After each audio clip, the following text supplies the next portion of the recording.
Hello and welcome to Uncovering Our Hidden History. My name is Anna. I'm a genealogist as well as a historical researcher, and I'm just so happy to have you all here. If you are new to the channel, welcome. We're happy to have you. And if you've been with me for a while, thanks for coming back. I appreciate you guys. And so if you are new to the channel, please do yourself a favor so that you're not completely lost, and click on the channel icon and find the playlist and then go to 3 World Wars. And you can start with the first video and work your way through, or at least watch the last 2 videos on the Illuminati. So I've kind of been building a foundation, and then this video will make more sense. So, all right, with that being said, let's get going. I'll see you in a couple seconds.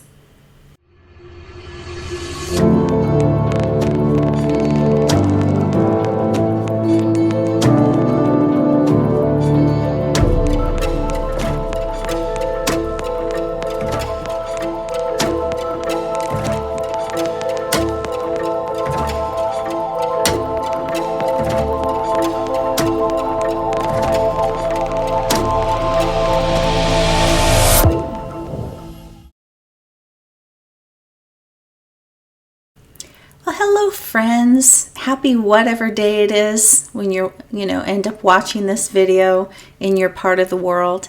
I hope you all are doing well and persevering in these very strange times.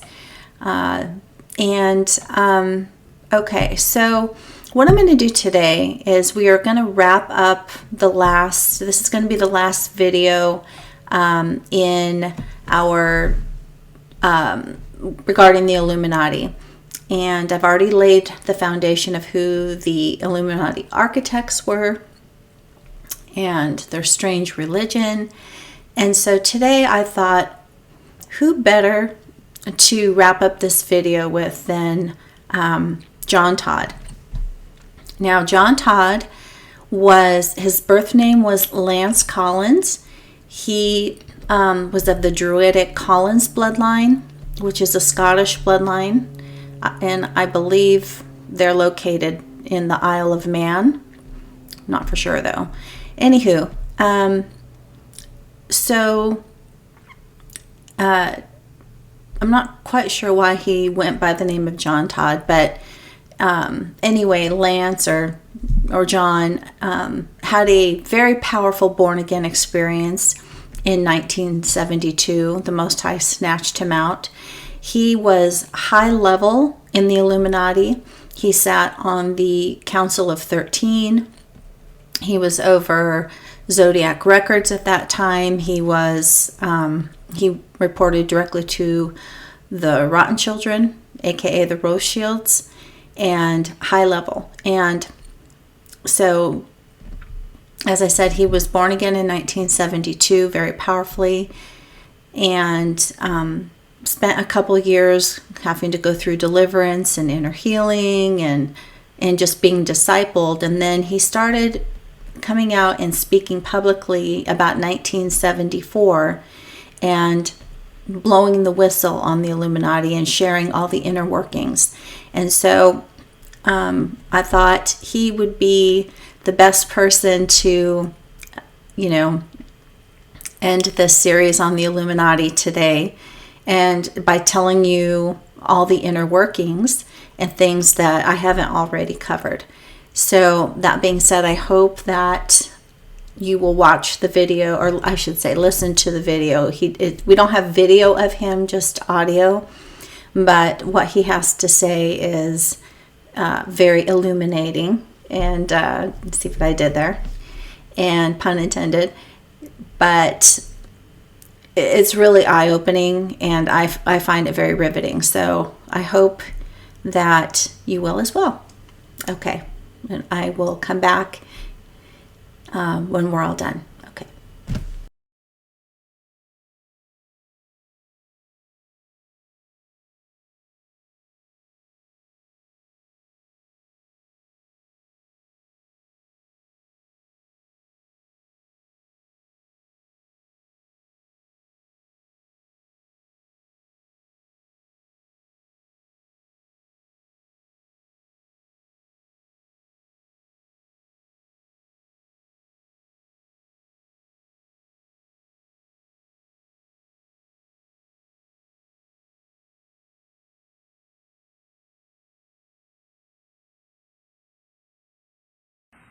Now, most people do not understand the Illuminati.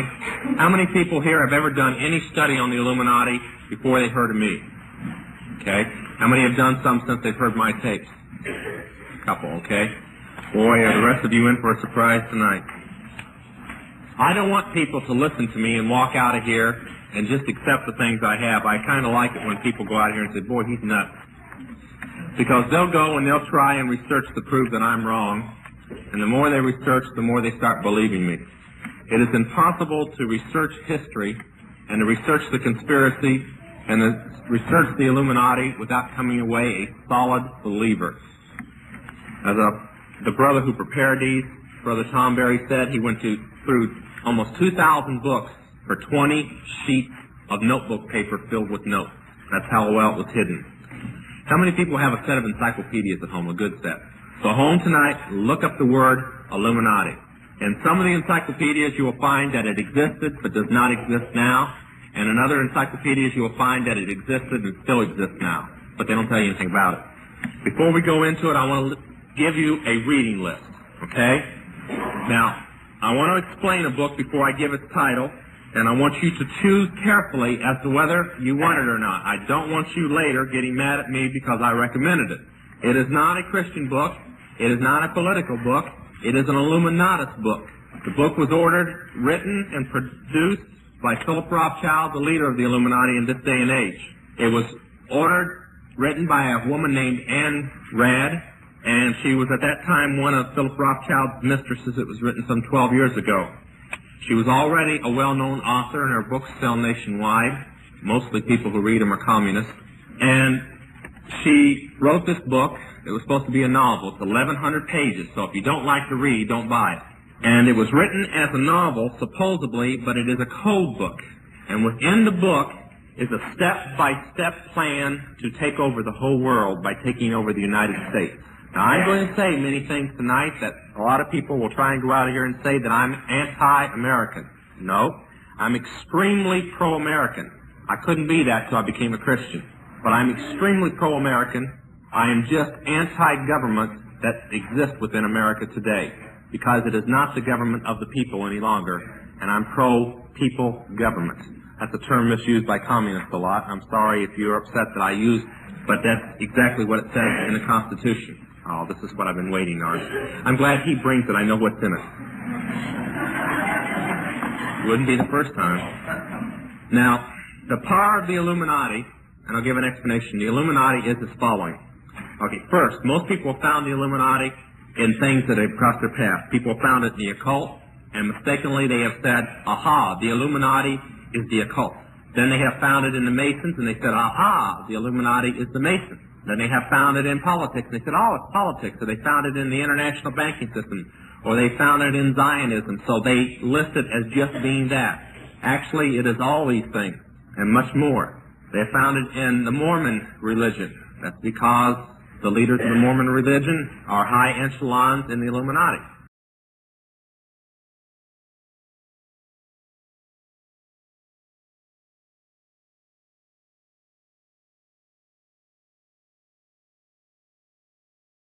They have found it in the John Birch Society. That's because the man who leads the John Birch Society is both a high-degree Mason and a Mormon.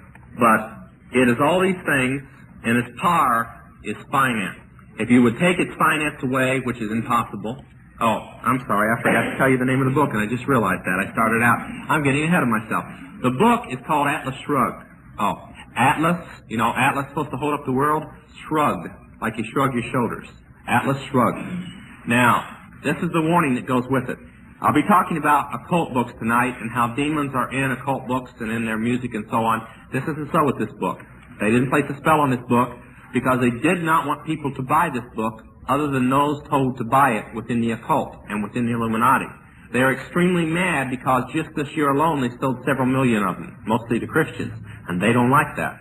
In fact, they've tried to stop printing it, but people don't want to stop printing it. They're making so much money. The bad thing about it, though, is that since it is written as a novel, it has some passages that I think might belong in Hustler or other places. Maybe out of 1,100 pages, you might count 5 that are this way. You can tear them out and throw them away. They're just stuck in there to hope. They're stuck in there on purpose to keep Christians from reading the book. So if you should get to a passage that is a little something you shouldn't read, just turn to the next page, it'll be over by then, and you can go on with the story. Now, if you don't like to read, skip the first 200 pages. The first 200 pages is exactly the way most people in the world are. They're very boring. No, actually, they're the conspiracy from people in all the walks of life talking about this incident happening and that incident happening, and you know, it's very boring to the fact unless you know that it's the conspiracy that's planning the incidents. It's like reading the newspaper today. You don't really know what's happening behind it. But after about the first 200 pages, 8 chapters, 9 chapters, something like that, it starts showing you that everything that is happening is conspired to happen. And I'm going to give all these things, and I want to say something before I give the rest of the reading list. The common name for the Illuminati is the conspiracy, or the Great Conspiracy. Now, until we lost the school system to people within the Communist Party and within the organization of the Illuminati and so on, you were taught in your history classes, and some people can remember this if they want to confess up to being that old, that history was taught that it happened because somebody conspired for it to happen. Then we didn't want in this nation anybody to get ideas that maybe our government was a conspiracy, so they decided to start teaching that it just happened because it happened. You know, World War II happened just because some people got mad. World War I happened because some people got mad. The Depression happened because we bought too much too soon without enough money. They did not want anybody to get the idea that it all happened because somebody conspired for it to happen. But I hope to accomplish one thing tonight more than anything, that I will change your attitude, that I'll set new forms of patterns or whatever in your life, that you will walk out of here and when something happens you'll go, now I wonder what they're really up to. Really? Okay? And we'll be talking about a few things tonight. I want to start with the yellow sheet. Now there's something missing on the yellow sheet. I want you to draw a block. No, don't draw a block, I'm sorry. Under the First National Bank, write Federal Reserve Act, or the Federal Reserve Commission, FRC, FRA, whichever way you want to write it. You can abbreviate it or whatever you want to do. All right? Now, if you look at the pyramids, let's start with the one that says organizations. Now, there's no way to preach a sermon when you're given a teaching like this. I'm going to play school teacher tonight. If some of you find it boring, you happened in the wrong meeting, because you might as well think that you're back in high school or going to college or whatever, because that's about what it's going to be like tonight. I'm going to give a lot of facts. I'm going to try and leave enough time that we can have some questions, because there's no way I can say all I'm going to say tonight without leaving some people in confusion. Okay. Start with the one that says organizations. And if you'll notice on all the pyramids, the first 3 blocks are exactly the same. Now, if you've heard my testimony, you know that I came from the Council of 13. Now, I want to stop, take about 3 minutes to explain the doctrine of the high part of the occult. The last 4 levels of the occult, or the last 3 levels of the occult, the 4th, 5th, and 6th level, and most of the modern cults today, particularly Mormonism, believe the same thing. How many people ever saw a movie called The Dunwich Horror? Nobody ever saw that movie. A couple people saw it. Okay? I think Sandra Dee was the star of it or something. Okay. That was probably one of the strongest movies truthful about witchcraft and their beliefs that ever existed. They gained control of the world by bankrupting their own businesses. The Illuminati owns most, I would say 99 9/10 of the stores that you walk into and shop and the gas stations you go to. And they are going to destroy them on purpose. They are in the process of buying up over the last few years all the stores they don't own. They bought up Grants, they bankrupted. They just bought up 2 guys, and you can watch for them to go out of business. And they keep in business the ones that they've always owned, and they are going to bankrupt them before long and cripple them and destroy them. And the idea of taking over is to bankrupt the whole world where nothing is of any value and the currency does not exist anywhere, and then come back and solve all the problems. I heard the Gaithers, which are my favorite group, recently on a record in a live concert. The guy was talking about the energy crisis. He says, it's funny, it doesn't matter if it's Republicans or Democrats. They get elected, they cause us problems, and then solve them so it looks like they're doing something. Now that's about the way it really is. And the book in Atlas Shrugged ends with the hero, John Galt, which is really Philip Rothschild, lifting his hand up in the air and drawing the symbol of his organization. It never says Illuminati in the book. In the air, and says, we shall follow this symbol back. And the symbol that he draws is that. Can everybody see it from where you're at? It's a dollar sign. Now, the dollar sign is only used in America, by the way. Nowhere else to represent money. It's almost 8,000 years old, or probably older. It goes back, you can find it in the pyramids. And it means to scourge or to punish, and through punishment to purify and make right. That's what it means. Funny that that's what we symbolize their money. Now, the Rothschilds lead the Illuminati, and in every country they have a family, with the head of that family being the head of the Illuminati. In the United States, we have the Rockefellers. David Rockefeller is the head of both the Council of Foreign Relations and the Trilateral Administration or Council, which is the name of the Illuminati within the United States. And there's more blocks in these things and more blocks in the pyramids, but we have placed the main blocks that would interest America. And the main source of finance for the Illuminati and the whole world, but particularly in the United States, is the Standard Oil Company.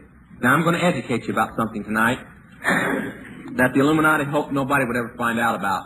Of course, you can check out who owns Standard Oil. That's David Rockefeller. He's the owner of Standard Oil. Now, when we were in the Illuminati, we had to learn the hieroglyphics of the Illuminati, and we had to go and shop at the stores that the Illuminati marked their stores by. Of course, they own almost everything, but their main business is they mark. And Standard Oil is the conglomerate that owns almost everything. If I'm going to tell you the things they own, you're not going to believe what they own. It's that astonishing. If I ask most people today, besides Standard Oil, in fact, I'm going to, what would you say was the number one conglomerate within the United States? Anybody, tell me. Besides Standard Oil. Sears? That's Standard Oil. General Motors, that's the one I was waiting on. Standard Oil owns General Motors. They own Ford. They own American Motors. They own Chrysler. Now, you'll see Federal Department stores down here. Federal Department stores is Sears, Kenny's. A man very close, very powerful in the Illuminati, doesn't live too far from here, that owns all the Federal Department stores. Lives in Columbus. His name is Lazarus. Now, Lazarus owns Federal Department stores. Federal Department stores owns Gold Circle. They own Kresge's, which owns Kmart. They own just about every department store in the United States. Globe, Ontario's, so on. They own Woolworths, which owns Wilco's. But Standard owns Mobil, and Mobil owns Montgomery Ward's. You getting the message? Now, you can find out what Standard owns because they mark their signs with blue and red.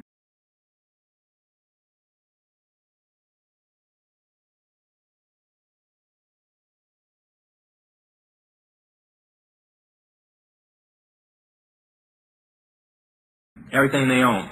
They also, in all of their oil companies, mark their oil companies with occult symbols. The main symbol is the sign of their god, the five-pointed star. Now, and the strongest version I've ever seen of it is the five-pointed star radiating rainbow colors, because they know that Lucifer is the god of the rainbow, as they put it. And if you'll read Ezekiel 28, you'll find out he does kind of radiate like a rainbow. He's covered with different colored jewels and so on. In this thing, they have Sunoco with the arrow through it because that's the sign of casting a spell, the arrow. They use 76 because May 1st, 1776 is their birth date of the Illuminati.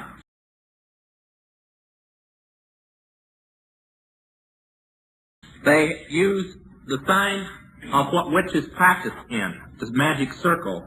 When they write mobile, they write everything in blue, but they leave the circle in red. Most people don't even notice that there's a difference. The winged horse in Marathon, Pegasus, is the messenger of the god. It goes on and on. Holiday Inn is the star with the rainbows. And you just go on and on. The eightfold path of what a witch must master to be a powerful witch is the symbol of Denny's. That's owned by them. So I see that they've got Sears separate from Federal Department stores. They really shouldn't. Shell Oil was the last oil company to go when Queen Julianne, which is a member of the 500 here, and her husband, Prince Bryden, and Philip Rothschild own 90% of Shell Oil.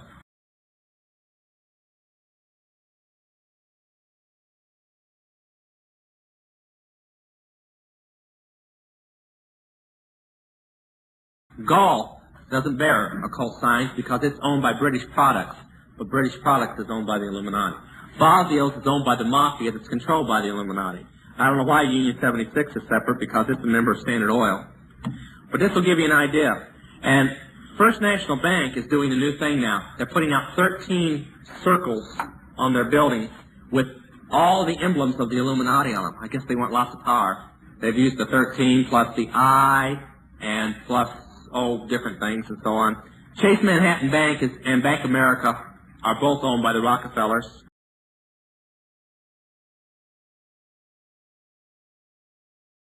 First National is owned by the Dows and the DuPonts and the Kennedys. And the I am cracking up. I told you, right, Federal Reserve Act, it's on there. I'm not even looking tonight. The Federal Reserve Act, most people think is a section of the United States government. It is not. The Federal Reserve Act is a stockholder-owned company. It's illegal. It's against the Constitution of the United States, but nobody dares oppose it. Now, what most people don't realize is the Constitution says Congress will set our weights and measures and the values of our dollar. But the Federal Reserve Act does that. Now, the Federal Reserve Act was pushed through by Woodrow Wilson, the first Illuminati president since Thomas Jefferson. And he was smart. He adjourned everybody to go home for the Christmas holidays and kept 55 congressmen and senators back that belonged to the Illuminati. This was back before they ran Congress. And before everybody could get back, he adjourned Congress, and they passed the Federal Reserve Act. You see, now they do it in a different way. They own everybody. Now, I want to say a couple more things, and then we're going to go into some things here on those signs, and then we're going to take questions. If you'll take up this blue sheet that says Illuminati Plan for World Takeover.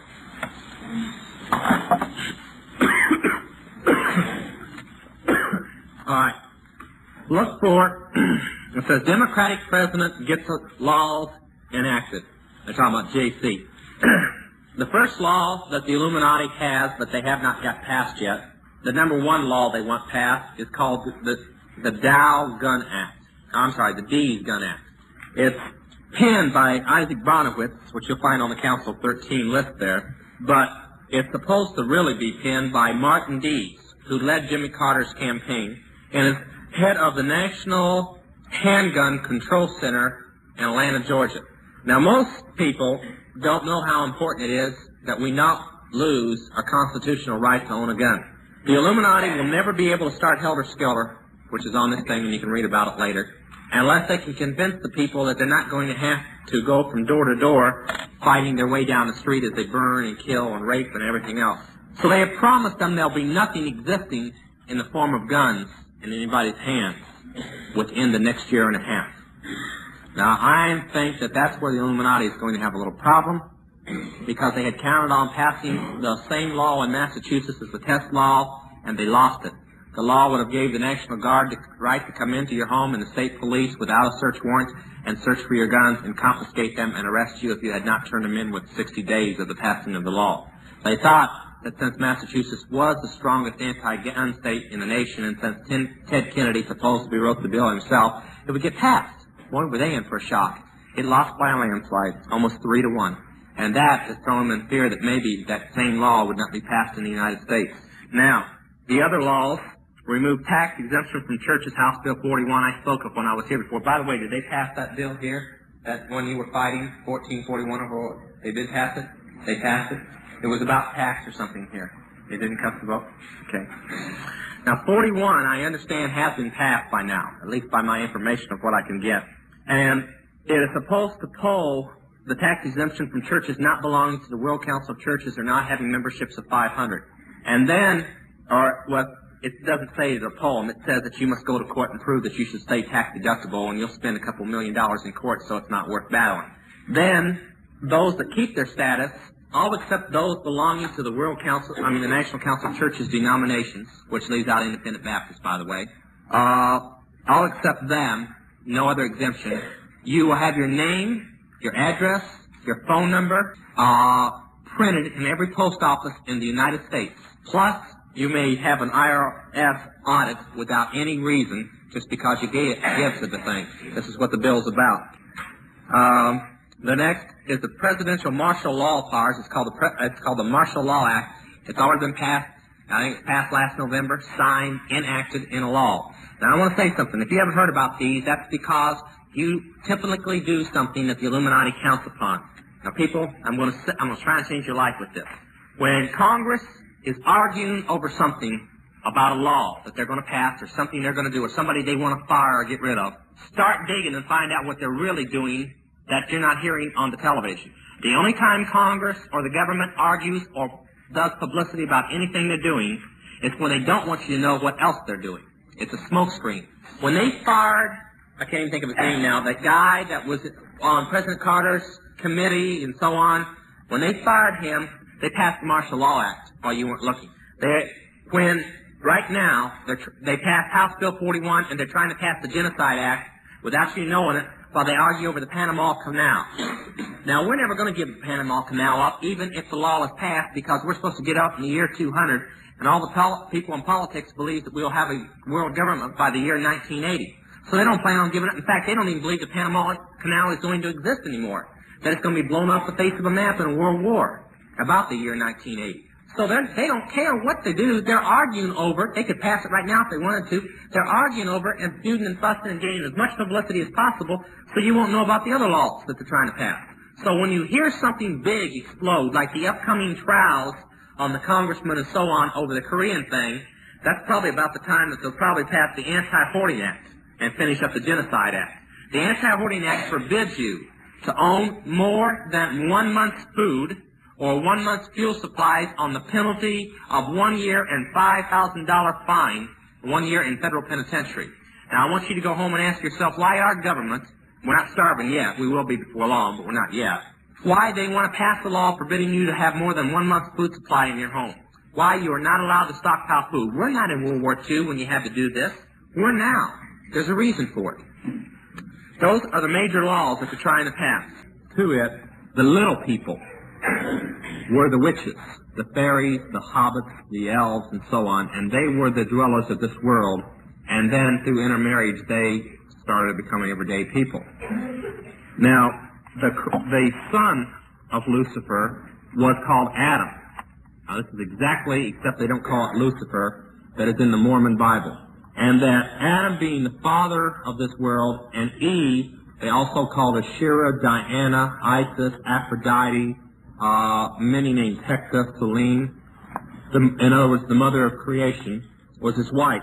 Now, according to this doctrine, the people that came to this world were the gods that lived on Olympus and other places of high altitude, and that when the Rothschilds, back in about the 17th century or so, the gods started living in the Rothschilds. They had chose them as the purest family in the occult belief, and through the Rothschilds, making them gods, not mortals, not witches, but gods themselves, they created the Illuminati.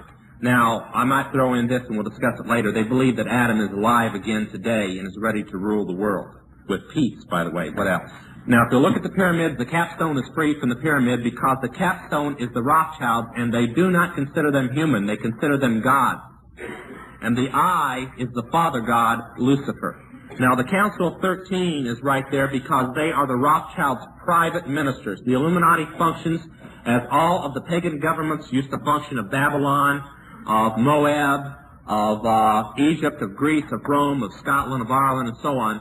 All the pagan governments function the same way. The priests and priestesses of the temple told the rulers of the government, like the pharaohs or the Caesars or whatever, what to do, because they were told by the gods what to do, and the pharaohs listened to them. Now, in this case, the gods are the Rothschilds. So if while I'm speaking tonight, and if you heard my testimony, you wonder, why can one man so young in witchcraft and so on tell governors and senators and sometimes even presidents what to do? It's because they belong to the Illuminati, and the Illuminati is a pagan government that listens to them because they don't give the orders. They simply repeat the orders that was given to them by that capstone called the Rothschilds. Now, we drew the 3 pyramids that make up the Illuminati, and you can study them later. But there's one that I want to take before we go into the yellow sheet. I think it's on the purple one here. Oh, I'm sorry. Yeah, let's take organizations real quick. I want to read you something. Now, I know we have some Masons here. I'm going to get you again. Now, many of you know that I did a book for Chick Publications called The Broken Cross. We've written another one that'll be out in about 3 months. You wouldn't believe the threats that have come over this book. It hits the Mormons. It hits the occult. It hits the conspiracy and the Rothschilds. It hits the Masons. Man, I think they're going to have to go into a bomb shelter instead of a bulletproof windows over there. And it's really brought the infiltrators within the Christian church out into the public. And I'm going to read you a passage that came out in the book.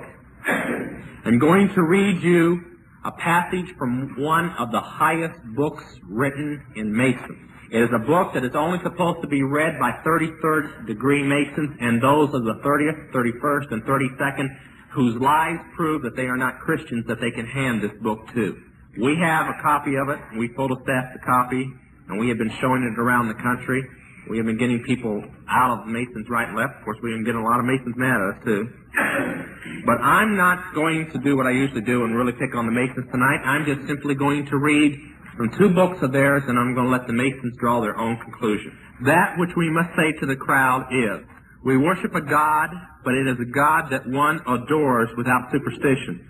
To you, sovereign, grand, inspectors general, we say this, that you may repeat it to the brethren of the 32nd, 31st, and 30th degrees. The Masonic religion should be, by all of us initiates of the high degree, maintained in the purity of the Luciferian doctrine. If Lucifer were not God, would Abaddon, now before I go on, I want to say Abaddon is found in Revelations for you students of Revelation as the keeper of the pit, the demon over all the rest of the demons. Would Abaddon, the God of the Christians, whose deeds prove his cruelty, profanity, and hatred of men, barbarism, and repulsion for science, would Abaddon and his priests culminate him? Yes, Lucifer is God. Thus the doctrine of Satanism is a heresy, and the true and pure philosophical religion is the belief in Lucifer, the equal of Abaddon, Jesus Christ. But Lucifer, God of light and God of good, is struggling for humanity against Abaddon, the God of darkness and evil. They're calling Jesus Abaddon. They're calling Lucifer everything we believe of Jesus, and Jesus everything we believe of the devil. And that's in one of their own books. Now, if you'll notice on this 3 blocks of any of them, you'll notice the Council of 33. The Council of 33 is the following. Within the Masons, there are the 32nd degree, then there is the honorary 33rd, and then there is the 33rd. I'm going to read you from the Lost Keys of Freemasonry, written by Manly P. Hall, a 33rd degree Mason, and co-authored by another man, a 33rd degree, and illustrated by a 32nd degree Mason. All were in the Masons. This was written in 1942. It's a book for Masons only.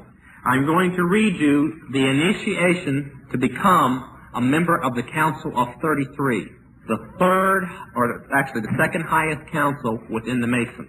Within the Illuminati. When the Mason learns that the key to the warrior on the block is the proper application of the dynamo of living power, he has learned the mystery of his craft. The seething energies of Lucifer are in his hands, and before he may step onward and upward, he must prove his ability to properly apply energy. He must follow in the footsteps of his forefather, Tubal-Cain, who with the mighty strength of the war god hammered his sword into a plowshed. Now, when I was saved, I complained. Well, no, what am I saying when I was saved? I didn't find this out until I was saved. When I was in the occult, I complained at our council meetings because the 33rd council had so much power, and I felt it was unjust because I had proven myself so greatly to Lucifer. Witches are very proud people. And I complained that they didn't do the same thing. Now, we really didn't know what the Council of 33 did, or what their rights were, because we were occult and they were Masons. When I got saved and saw this, I found out they did do the same thing. The warrior on the block right, remember I said they must prove their ability to properly apply this energy? The warrior on the block right is human sacrifice. They did do the same right. The very leaders that lead the Masonic belief, remember they said of the high initiates, they laugh at the Blue Lodge and those below them because of what they really know and who they really worship. We had a man saved about 2 weeks ago, or about 3 weeks ago now, in Jacksonville, Florida. It was a 32nd degree Mason. His father was a 33rd. His future father-in-law was a 33rd. His mother and future mother-in-law and fiance were all on the Eastern Star, and he was ready to perform the warrior on the block when he was saved. He told us, can I come hide at your retreat? My own parents will set me up to be killed because I have left the Mason. Now, that's a 32nd degree Mason saying that. You think about it. All right? And in all of theirs, they stopped the Illuminati at the Rockefellers. They always are after David and Nelson and these type of people as the leaders of the Illuminati. They're not. Second, they also say that the Illuminati, and it's in many books, and I can prove it, and in many tapes, that the Illuminati is a Zionist conspiracy. And it is not a Zionist conspiracy. The learned elders of Zion, or the synagogue of Satan, that were Jews that believed that Lucifer was the true God, okay, existed before the Illuminati, and the Illuminati came, used their teachings to start the Illuminati, all right? But they're not Zionists. In fact, most of their leaders are Gaelic.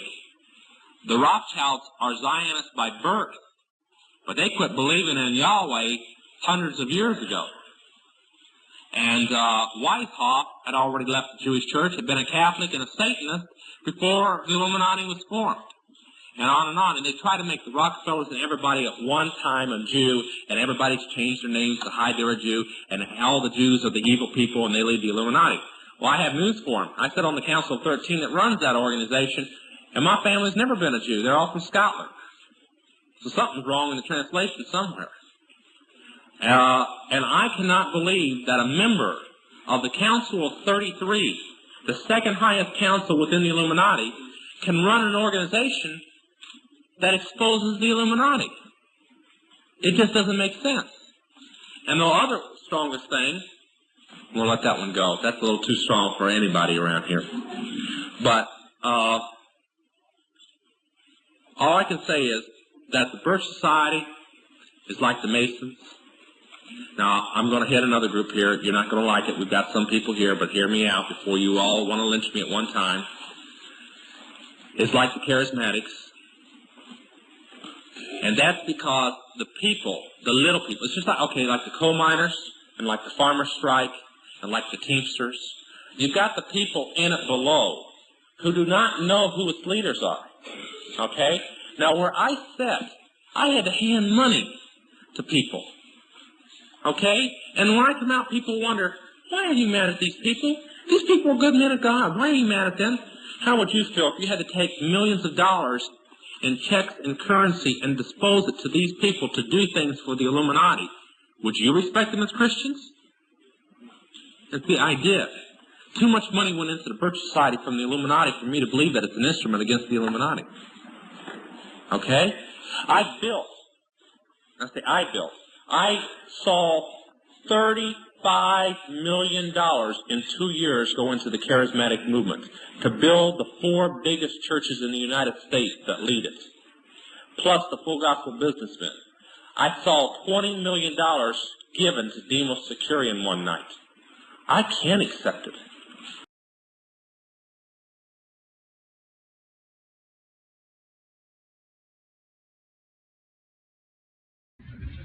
Before I start today, I'd like to leave a text with everybody. I try to leave it across the country. When I was saved, I knew absolutely nothing about the Bible except some basic teaching that I had picked up by accident when I was about 10 years old in a Nazarene church, when the people that I was being raised by that were in witchcraft found out that I had went to this church. They, as they say, blew their stack. And that was that for going and hearing anything about the Word of God. So everything I know about the Bible I've learned in the last 5 years. I had some very, very good teachers in San Antonio, a man named Jack Taylor, a Southern Baptist pastor. And when I told him, it was like 2 days after I was saved, the things that I had come out of and was afraid of and so on, he gave me this scripture as kind of my battle cry text, whatever, throughout the walk in the ministry that I would have later. And I've left it with Christians because in a day and age when we see so much happening around us, we lose sight of who's behind what is happening around us. We lose sight that if it is good and positive, it's the Lord, and if it's evil and rebellious, it's the devil. A lot of times we look at our teenage children and we think that they're the devil, and the teenage children look at the parents and think they're the devil. And we lose sight of really who our enemy is in this warfare that we're in. So I'd like to leave this with you. I'm sure many of you know it, and if you don't, I recommend that you mark it in your Bible and learn it by heart. Ephesians 6:12. For we wrestle not against flesh and blood, but against principalities, against powers, against rulers of darkness of this world, against spiritual wickedness in high places. I didn't bring my Amplified with me today. I was a little rushed as I was late. But the Amplified gives a much clearer description of it. So many times we see political corruption and things going on, and these are a few things that I'm going to discuss today. but we lose sight of who's behind that political corruption. We looked at Nixon's era, we look at some of the things that Jimmy Carter's doing today, and we know they're not Christian deeds. We know that they have nothing to do with the Lord, but we kind of scratch them off to the man. We should scratch them off to the enemy, and the man is not the enemy. I came out of a family that was, many of you, how many of you were raised Baptist? We'll start that way. All your life, that's what you were raised from the time you were a little child, a Baptist. How many of you were raised in a Christian home? Okay. Now, so in the Pentecostal churches, which I try to avoid as much as possible, they have a term called homegrown Pentecostal. I guess homegrown Baptist would be just as fashionable. Well, I was a homegrown witch. From the time that I was 5 years old, I knew nothing but witchcraft. I would have known it sooner, but they didn't discuss it with me. They take you very, very young. And even before they start talking about the so-called positive aspects of witchcraft, they talk about the negative aspects of Christianity. So that being a Christian is a miracle, not because I want it out of witchcraft, but that I would consider Christianity the only way out. Because they brainwash you from very early childhood that the Christian is the most evil being or creature in the universe. That he wants nothing more than to take the everyday witch out and shoot them, burn them, hang them, whatever he can do, and that they are the most hateful beings that ever existed, on the same level as maybe Adolf Hitler. So this is what I was raised up to believe. And my last name is Todd, but that was just changed about 60 years ago. Until then, our name was Collins. And the Collins family, my direct tree, was responsible, according to witchcraft history and a few history books that I can find also, with bringing witchcraft to the United States. So when I was 14, and some of you might consider that a very early age, but it wasn't. It was kind of a late age for this. I was initiated into organized witchcraft. In other words, I was made what Brother Rasmussen is. I was made a pastor, a minister. I was ordained. In fact, a few years later, when I went to enlist in the service, I didn't have to go because I was draft exempt, because I was the ordained minister of a legal recognized church. So, 4D status for a few people who know what that is. I'm sure Brother Rasmussen does. Ordained ministers are exempt. And I enlisted and went through the service until I got into a little shooting incident in Germany. After I'd come back from Vietnam, I'd re-enlisted and went to Germany. And I was getting ready to be court-martialed. In fact, I had everything down pat. I was as good as gone.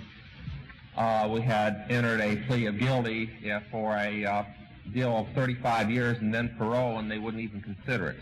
An officer had been killed in the situation, and I was more or less just waiting to be transferred to Leavenworth to serve the time when Witchcraft Church, which I thought was just a little group of people that I belonged to, sent a political member of that church, a state senator, two of them, state senator, a U.S. senator, and a representative over to Germany, and they took hold of the situation, and 24 hours later I was a civilian in the United States with all my time, rank, and an honorable discharge, and my court-martial records didn't exist anymore.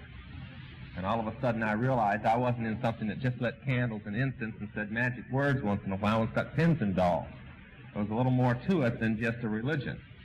And I left New Jersey and went home to Columbus, and I asked my real mother, I have two mothers, I have a foster mother and a real mother, I asked my real mother what I was to do, and she said, here's an envelope with $2,000 and a one-way ticket to New York City. You get there on the next plane and I'll tell them you're coming. She didn't tell me who she was going to tell was coming or anything.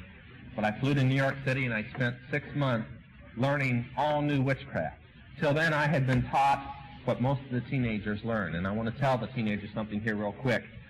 I'm sure most of you probably go to the school here. But if you were in a regular school, you would meet witches running all over the place. We hear this across the country. Almost every high school has it, especially in California. And they tell the young people lies. They tell them it's ESP. They tell them it's psychic power. They tell them it's spirits of the dead. They tell them everything but what it is. And I was supposed to be a high priest leading a church that had 13 ministers to it, plus a couple hundred people in this congregation. And I believed this. And then all of a sudden, for 6 months, This man, Dr. Buckland, unraveled everything and told me there was a one God, where before we believed there was four. There was one, and his name was Lucifer. And he was very quickly to tell me that wasn't Satan. He didn't want me to get any ideas that Christians could be telling me the truth. I should have thought then that if they had lied to me for almost 18 years, they were probably lying to me now. But I went ahead and believed it. And for 6 months, I took lessons in witchcraft that I didn't even know that things could happen that had happened. And then I was transferred to Los Angeles, good old L.A. Can't seem to get away from it. And for 6 months, my foster mother taught me something that your pastor is very familiar with, the political situation of the occult. And all of a sudden I realized that witchcraft wasn't just spell casting, it had a purpose in mind. And that's when I started getting a little afraid, because when I was 10, as I said, I learned a little about the Bible. It just happened to be all revelations that I learned. And all of a sudden we were discussing a world ruler that would be personally guided by Lucifer, that could gain control of the world supernaturally and take control of people's minds. Of course, they didn't say there was a defense against this. The way they spoke, everybody was affected. They didn't say anything about the blood of Jesus. But we sat there, and for 6 months I learned the political structure and the history of witchcraft. And then I was taken to Colorado, and I was placed through an initiation into the sixth realm. And this initiation consisted of a blood sacrifice. And from then on, I was given a territory of 13 states. This didn't happen to be one of them. This belonged to my foster mother. But I was in charge of all the occult, political, and drug activity in 13 states. And this is where I was in 1972 when I met the Lord. Well, I, at first, for many years, said by accident, but I've come to realize there's no such thing as an accident when it comes to Jesus. He had everything perfectly planned out. But it was a combination of a personal witness to a coffee house, a Jack Chick Publications tract, and the movie The Cross and the Switchblade. And a lot of things that, for instance, one Baptist church praying and fasting that I would get saved. They figured if I got saved, maybe the rest of the witches would follow in suit. It didn't exactly happen that way, but it did put a dent in the situation. My testimony. What I want to do today is, for the young people and the adults here, I'd like to throw this thing open to question and answer. Because some of you may have run across situations, some of you may have questions on how to deal with people that are in this. I want to leave one word with you. The only answer to witchcraft, the only way that anybody's ever succeeded in getting out, has been through the blood of Christ. Everybody else who's ever tried to get out of witchcraft, and I want to leave this with you, witchcraft is real and supernatural. I remember the minister who witnessed to me said that until he found his daughter in it, he was always, and he was a Baptist pastor, was always raised to believe that witches were fables that flew around on broomsticks on Halloween night. And all of a sudden he woke up and found it was very real. And if you want to find out the power behind it and how it can be defeated, I suggest the 16th chapter of Acts. Paul handles it very nicely. And it's one thing that I can testify to all the teenagers considering the lie that you're born with witchcraft, which is the lie that they give you. When I was saved, and the pastors there at the Baptist church called the demons that were inside me out, I lost all that power of witchcraft. I've never regretted it. If the power came from demons, I don't need the demons. So before you teenagers start fooling around with the astrology charts and the Ouija board, check out the 18th chapter of Deuteronomy and find out you'll pick up a demon from doing it.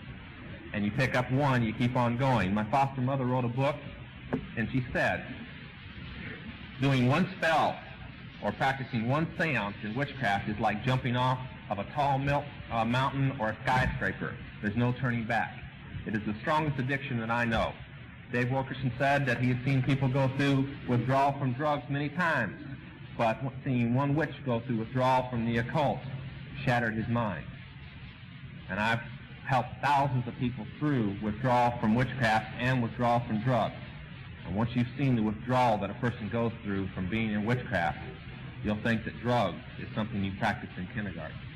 It's that violent and that destructive without Christ especially. And what I started to say was, nobody has ever succeeded in getting away because they simply will kill you with a spell.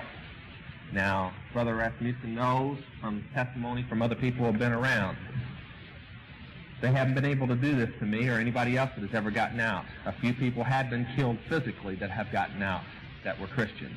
that got out of witchcraft. And they've tried this with me and my wife and so on, but they've never succeeded, and we're still very, very much alive. But we have to depend totally upon Jesus to stay in that situation. Now, before any of the young people decide that witchcraft's a groovy thing, they will tell you you can get out anytime you want. But once you're in, there's a bounty on your head should you ever leave. And I don't care if you're 13 or 14 years old, the bounty starts at $10,000, and they send a professional. They don't send an everyday person. If you're wondering why I'm still alive, it isn't easy. I've got the bullet holes in the buildings and the bombed-out buildings and everything else to the record, and I'm saying that Jesus kept us alive in every situation. You don't walk into a building as it blows up in your face and walk back out without a scratch on you unless the Lord is there to protect you. And this occult is very dangerous. Chick Publications did The Broken Cross, which will be on sale back here today. The only tract that I know of that has saved people out of witchcraft. And they did this book, and because of it, they moved to another building with bulletproof glass and bomb-proof walls. That's the situation. The artist draws his stories at home now in a dwelling that they don't know where he is, rather than try and drive to work and be in danger. And Jack, his staff is always on him to be more careful because they're trying to drive him off the road and stuff. We try to get him to drive a Cadillac that might stand up a little, but he says the Lord can protect him in his Toyota as well as a Cadillac, so he keeps on driving the Toyota. But that's the situation. It is no joke. It is a serious situation. The occult gives up less people to conversion than any other thing. And it's not because they don't want out. They desperately want out. We went to Minneapolis to where they had a convention. We took 10,000 of the Broken Cross there to distribute free, and they were so afraid of this book coming, they canceled the convention. Rather than let it fall in the hands of the people who would be coming from across Europe and across the United States to attend. But people came into our meetings there that came anyway, and they listened, and when they were done, they asked my wife and myself and other ministers, if you can put us in a safe place of protection, we'll come out. They want out. They know that Christianity is the only way, but they're physically afraid to come out. You think the mafia has fear, for those that have been watching The Godfather or something? There's no fear compared to the occult people coming after you. But we are believing that we will have this situation. Brother Rasmussen will be one of the few people in the United States who will know how to get converts to the refuge that we're preparing. So we're preparing a place not for them to go permanently and hide, but for them to grow in the Word and in physical strength so they can go out on their own and live. And Jack Chick will be putting in the back of all his publications on the occult the phone numbers of the different things, and you'll be one of the phone numbers that people can reach and say, we have a convert that's been won out of the occult. How do we get him to this refuge place? And he will be one of the few people in the United States that will know where this place is in the mountains. It'll be that well guarded. So we just ask your prayers and your questions now if you've got some. Yeah. Well, 12 years old girls are big, more or less. They've been known to get down to 10, but they usually start at 12 or 13 and go to 25.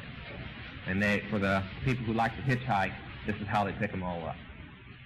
And of course, the police will just tell the parents the kids run away from school. They use them for sexual and for sacrifice, human sacrifice purposes. For those that are wondering if that is an accident, you're in LA County here, right? The LA County Sheriff's Department has a very secret undercover thing. I don't even know if you can find out if it exists, but I talked to them. It's called the Occult Squad.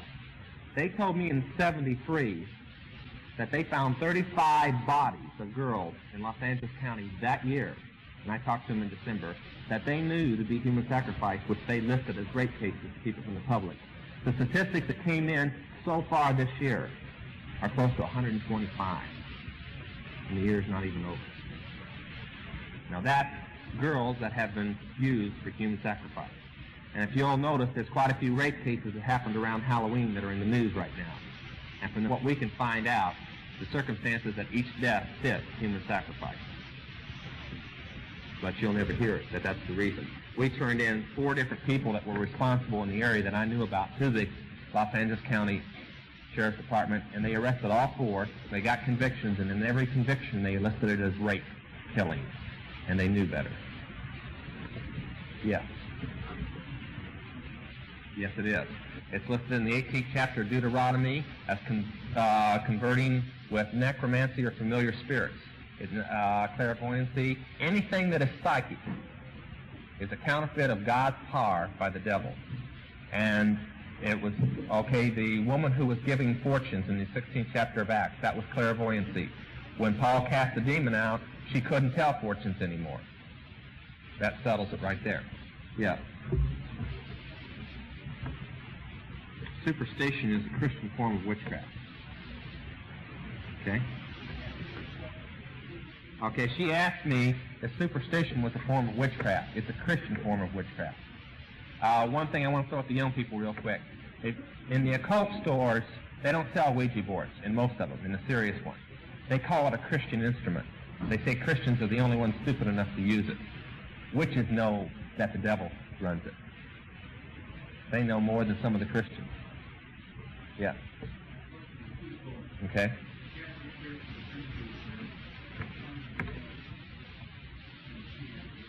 Mm-hmm. You want an answer on that?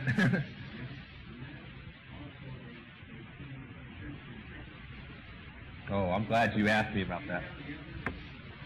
Yes, I do. Physical evidence.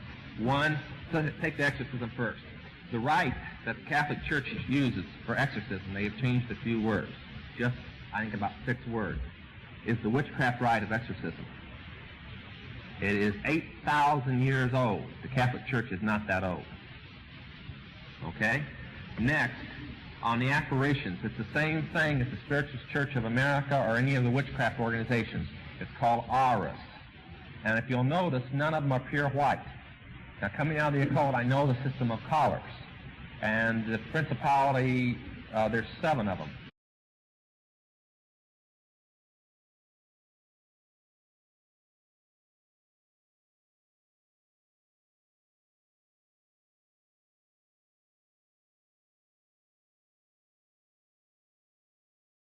And all the demons under them go by the collar of their leader, their generals. And the occult demon, Regia, appears as a blue snake or a blue mist. I've heard thousands of reports, including Jean Dixon, that her guides, her spirit guides, familiar spirits, are blue in nature when they communicate with her. Red is lust and so on. It's a long list. But the saints or apparitions, I want to get into this thing real quick. The Catholic Church's altar, except for the Atame or the knife, is the exact altar of witchcraft. And according to the reports I can get on the Nicene Council, most of the ministers at the Nicene Council that set that heresy up were from the Temple of Diana, which is witchcraft. So, everything, the bell, the incense, the whole ritual, their holy water is a salt water mixture. This comes from witchcraft, which they do exorcism with. Everything that they do comes out of witchcraft, and they can't get around it. Yeah. Okay. Did everybody hear that question? Okay. He wants me to explain the Council of 13. I'll explain what that is, if you were probably wondering. And what their purpose or thrust is. Okay. All right. If you'll all, just give you a second, reach in your billfold. You can put it in the offering plate later. Reach in your billfold and take out a $1 bill real quick. We'll settle the whole thing. I'll let you ask your federal government later how this got on the $1 bill.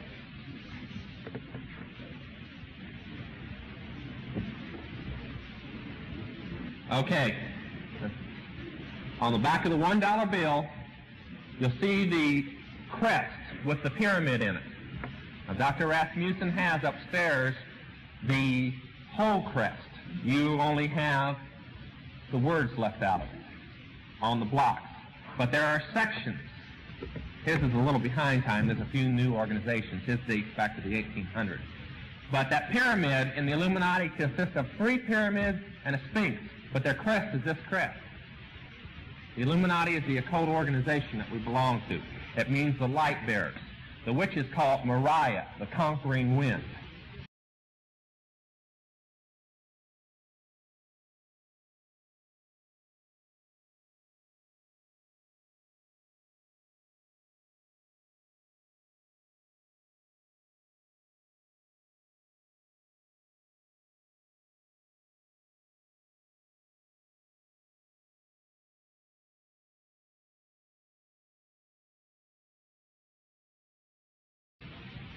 but it's the capstone above.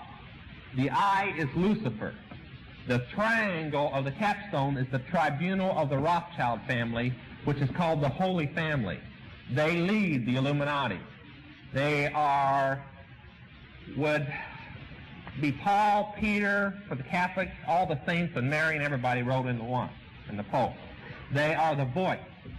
The doctrine of the occult teaches that Lucifer comes and sits at their dining room table. When they see the table, they leave 13 chairs out, and the 13th one is for Lucifer to sit in himself. They set him a plate and everything.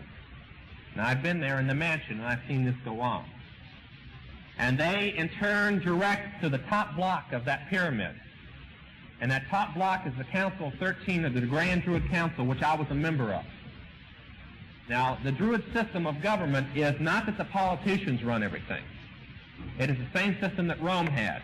The priests let whoever wants to rule the government, but the priest must rule the ruler. Now, I'll let that sink on you for a while. And I want to throw this in. It will cause a lot of controversy, I'm sure, but it's a fact. Since the time of Woodrow Wilson, including him, there has never been a president of the United States that was not an Illuminati, that did not belong. Now, that'll shatter a few people's ideas about a Christian president right now, but it's a fact anyway. And the Grand Druids, although they're just supposedly everyday people like me, you look at me now, I'm this way. I was a different way when I was in witchcraft. And part of my authority was whatever governors, senators, or political people were in my area took direct political orders from me, which I in turn did not think of, but simply translated to them from the orders that we got from London, from the Rothschild family. Now that's the Council of 13. The thrust is that when I left in 72, they had a chart that said in 8 years, they would have the whole world. And from remembering that chart, I haven't seen one thing through the news media not happen on schedule according to that chart. I would say that that's about right. I would say the word today would be Maranatha, that he's coming real quick, because theirs is coming real quick. They have it. It's not that far away. Okay. Yeah. It'd be easier to give you the names who aren't. About 99%. Okay? The man who pulled me out of jail became an attorney general under Ford. It was William Saxby. Well, that gives you two names to start with. The best way is to find out who belongs to the CFR or who belongs to the CFR.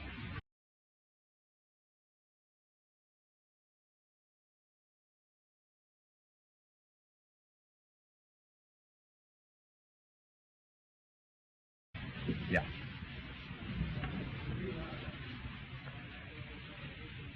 Not the way it's been written. It's a little ridiculous. I know I'm going to step on a few people's toes who have read about the Illuminati, but he asked me what part Zionism played in the Illuminati. Rothschild and a few people in the Illuminati were born Jews, but they're not Jews. You can get in the Word of God and find it. I think we got a little bit. The system is this. With the same books that proclaim that the Illuminati is a Jewish organization also proclaim that the Illuminati is a Luciferian organization. You can't have both. A true Jew believes in Yahweh. An Illuminati person, and I'm not a Jew, and I was a leader of the Illuminati, believes in Lucifer, the god of light, peace, love, blah, blah, blah, blah, and so on. It has nothing to do with the same, because there might be a few Jews born, and they might have some ties with Zionism, bloodline, but the organization itself has nothing to do with Judaism at all. It is totally 100% Druid occult, and that's its purpose. In fact, the reason that the Rothschilds even still reside in London is because England is considered to the witches the same as Palestine is considered to us. It is the Holy Land. You take pilgrimages there. You stop off and kiss the stones on the Rothschild mansion for luck, and so on and so forth. If by some chance you happen to meet a Rothschild and he gives you a blessed sign or a blessed bee, then your whole life is set. It's that type of nature. but it has nothing to do. There is an interesting thing, though, I'd like to throw in. A lot of witches do wear the thing called the Star of David. David was long dead before that star was ever drawn. His son drew it. And it's called the hexagram, and the word to curse or to hex comes from the hexagram. And when witches practice magic, they draw a five-pointed star to stand in, and they call demons up in the evil sign, what we call the Star of David. So before Christians start tying it around their neck, that's called the demon star, or the Death Star. And that's why it was drawn. For a few people that might be confused about the Solomon aspect, when he backslid, he became the most holiest person in the occult. Everything that we practice are based upon books that he wrote and pictures that he drew when he backslid. Well, including that exorcism rite you asked about, he wrote it. Yeah.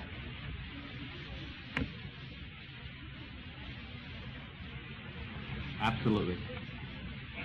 Absolutely. I'll give you an... Okay, she asked if they're behind witchcraft programs that are coming on. I'm going to give you two quick examples. For one, I'm telling you this across the country, the most disastrous film that has ever come out pro-witchcraft, thousands of people that are Christians are going to go watch and are watching.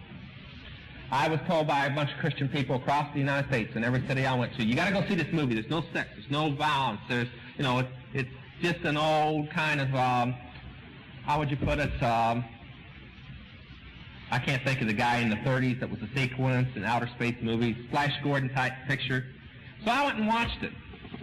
It used words and beliefs that are the innermost beliefs in witchcraft. They're not even the ones spoken of in the open. And witches don't call it witchcraft. They call it the force.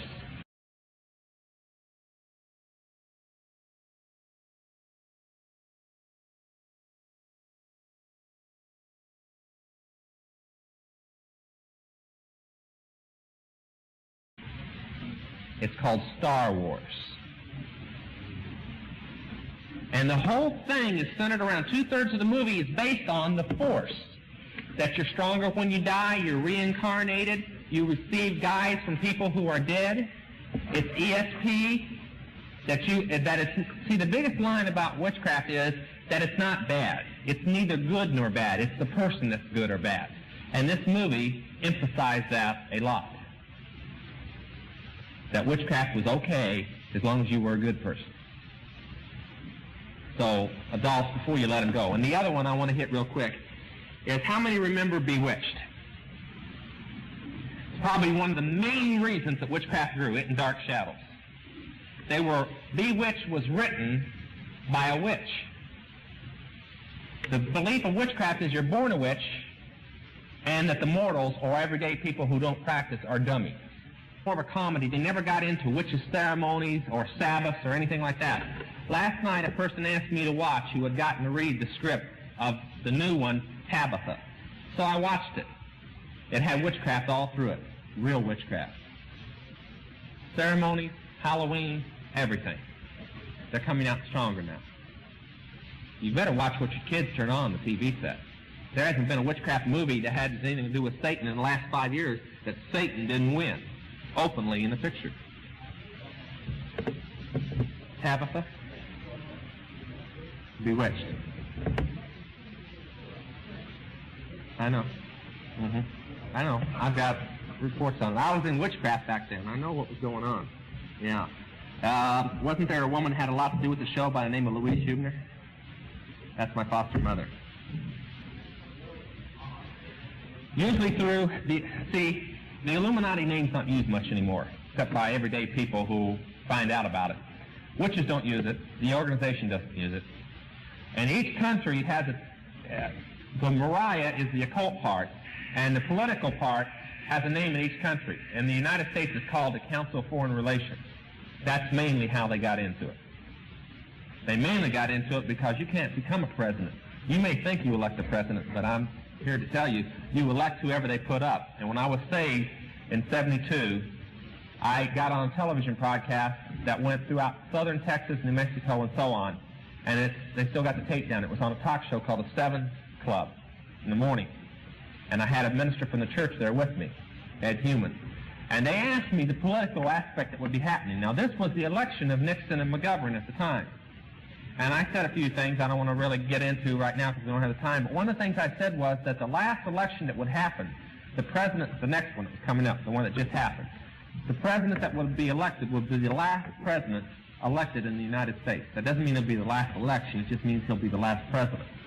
And that when he was elected, he was so important to be elected that the person who would run against him would also be Illuminati. That they wouldn't allow anybody else to get the nomination from the other party. And that he would purposely do everything during his campaign, the other party, in this case Ford, to throw that election. And if you'll look back on it, I think you'll see things that he did that lost many, many votes. And then he almost won anyway. I think it would have been disastrous if he had won to them, not to us. It ain't easy. I've got a first grader that went to school, and every day she came home, she said, "Daddy, here it is, throw it in the trash can during the Halloween season. The goblins, the ghosts, the witches, the stuff they cut out." She understood. Halloween had absolutely nothing to do with Christianity. Christians shouldn't even touch it with a 10-foot pole. It comes from the word shaman, which means the day the dead come back and talk. It was invented by witches, capitalized on by the Catholics, but nothing in it has to do with Christians. Nothing. Who wants to celebrate a day that witches sacrificed thousands of people throughout the world on? Yes. White magic and black magic is a Catholic term. When they were burning people at the stake for being witches, they wanted to protect themselves that practiced it. So they invented the term white witchcraft or white magic and black magic. Witches, in their books, will tell you that it doesn't exist, as it was mentioned in Star Wars. And yet, when they're trying to convert a Christian, they will say they're white witch and not a black witch. And yet they'll tell you in their books it doesn't exist, which means they'll say anything to convert you. But there is no such thing. The devil is evil, and you can't whitewash him or anything he does. You can call it ESP, but it's still witchcraft. Yes. Hypnosis is with the devil. Plain and simple. Yeah.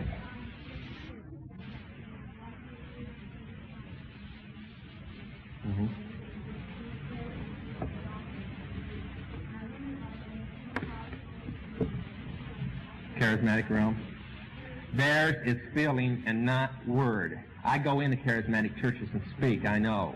And I want to tell you something. They can't understand why they have no young people. They can't understand why the young people are practicing witchcraft. It's because they've never been taught the word.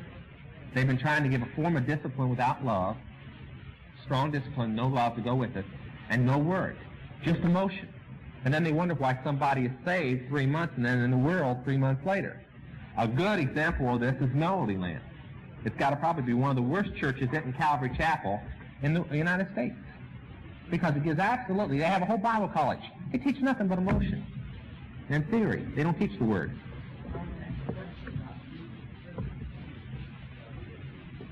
Well, as long as you, one thing real quick here. Satanists believe in Satan. Witches do not, and there is a difference. Witches are taught that Satan and hell is a lie. I was saved for hours before I ever knew there was a devil. I concentrate on the Scripture.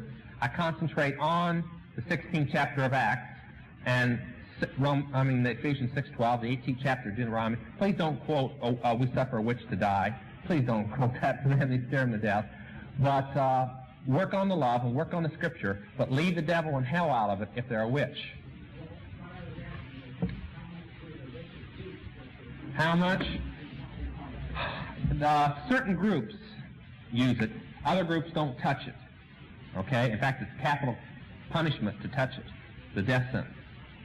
But some use it, but they twist it. They take it out of context. Stay here just a moment, Johnny. A few years ago, I became interested in the subject of Freemasonry, and I'm wondering, is the witchcraft initiation anything like the Masonic initiations? First level witchcraft and first level Masonry initiation is identical. The only difference is that my wrist was cut and I signed a blood pact, and that I was nude and they are clothed. That's the only difference. The words, the acts, the tying, the blindfold, the charge, everything, even the pledge of secrecy is exactly the same. There's no difference. And the 6th level initiation of witchcraft, blood sacrifice, is the same initiation to the highest level of Masonry, the 35th. It's called the Rite of the Warrior on the Block. 35th degree. The 31st degree, which most of our politicians are 35th degree Masons. Yeah.